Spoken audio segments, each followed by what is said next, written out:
If you're riding in the winter or you're trying to extend your riding season by a few extra weeks, there's a few things that you're going to want to consider. So here are some tips for riding in the winter. The first is to consider how visible you are. Especially in the winter, motorbikes are really hard to see. In the winter, drivers around you can be blinded by a low sun, and it gets dark early, so you'll be hard to see if you're out later. When the sun is low in the mornings, I do like to wear a dark visor to help shield my eyes from that, but make sure you carry a clear visor around with you because chances are by the time you come home, it will be pitch black, and you don't want to be caught out without a clear visor. Also, if your shadow is stretched out in front of you, that means the sun is behind you, so the oncoming cars are being blinded. It's a good idea to be extra attentive, think hard about where you choose to position yourself on the road, and consider lowering your speed, especially around junctions. If you're a commuter, you'll probably find that on your commute to and from work, it will be quite dark. If your work hours are flexible at all, see if you can leave maybe an hour or two early, and then continue working from home when you get there. That way, you can ride home in daylight, and you skip most of the rush hour traffic too. I made a video about high vis and reflective vests, and I always wear my reflective vest when it's dark outside.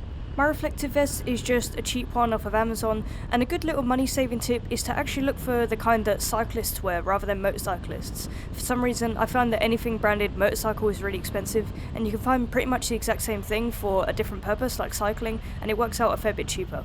Be more gentle on the controls. When the roads are damp, slick or greasy, you want to be much more moderate with your controls. That's your throttle, your brakes and your steering. Avoid any sharp or sudden inputs where you can, pull away smoothly and lift your vision so you can avoid having to brake suddenly. You don't want to lean the bike as much as you would on a nice sunny day, so you'll likely have to reduce your speed around bends. Cornering technique is really important in the winter too.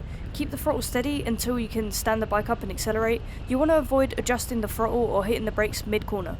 Avoid slippery surfaces. If you see a rainbow pattern on the road, that's spilt oil. If you can smell diesel, there might be a spillage of that somewhere. If the road is dry apart from one wet patch, don't touch that. You can never be sure if it's just water or if it's something more slippery. Avoid riding over paint, metal grates, or anything that kind of makes you think twice.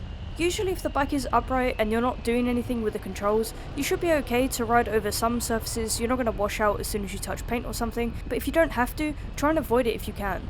You also want to avoid mud, wet leaves, gravel, or pretty much anything that isn't just clean tarmac. Sometimes the road will be covered in wet leaves or something and you can't really avoid them, so try and keep the bike upright and be very gentle on the controls. You definitely don't want to be opening the throttle up or slamming on the brakes when you're riding over some mud or something. Check your tyres. Your tyres are the only thing keeping you upright. Make sure they're inflated correctly, have plenty of tread, and there's no cuts or damage to the tyre. Tyres are pretty expensive, but if you're getting low on tread, spend the money and get a fresh set on your bike. Stay warm. Heated gear is pretty amazing. I don't have anything myself, so I just try and wear as many thin layers as possible. That's usually more comfortable and a little bit warmer than trying to wear one really thick layer. I'm usually wearing a thermal base layer, a thin jumper, a hoodie, and then my textile jacket. I can't really layer any more than that before it starts to get really uncomfortable and restrict my movement, so if I rode in temperatures colder than about 6 or 7 degrees Celsius, I'd start investing in heated gear. But I don't tend to, so I haven't done that yet, because heated gear can be pretty expensive. I do have heated grips, which are really good on chilly days. Staying warm is really important. It's very distracting to be cold, and if you start freezing and risking hypothermia, your body will literally start to switch off, which is obviously quite dangerous when you're riding. Especially if you're going to be out for a long time or if you're going to be on the motorway, the wind chill is going to be much colder than the actual air temperature, so make sure that you're dressed appropriately. Usually a thin windbreak layer on the outside of your textile jacket, like a waterproof layer or something, even in the dry, that can keep you really warm because it keeps the wind off of you. The thing with even waterproof textiles is that the outside of the jacket will get wet, and that will make you really cold even if the inside stays dry. So having an additional waterproof layer on the outside is really helpful, and especially if your jacket only has an inner waterproof liner, that will keep you dry, but eventually the jacket will soak through, it will get really heavy, and it will get freezing cold. So try and keep yourself dry if possible. Rinse your bike off. If the roads have been gritted, the salt will be really corrosive to your bike. If it's not too cold to do it, try and rinse your bike off when you come home from a ride. I don't like to stand outside in the freezing cold rinsing my bike off after a winter ride, so what I do instead is before the winter, I give my bike a really thorough wash. I'll coat it with ACF 50 or something similar like XCP rust blocker, and then even if I didn't get a chance to really rinse it after every ride, it will still be protected. So that's a good option too. It just takes a little bit of preparation before the winter really hits.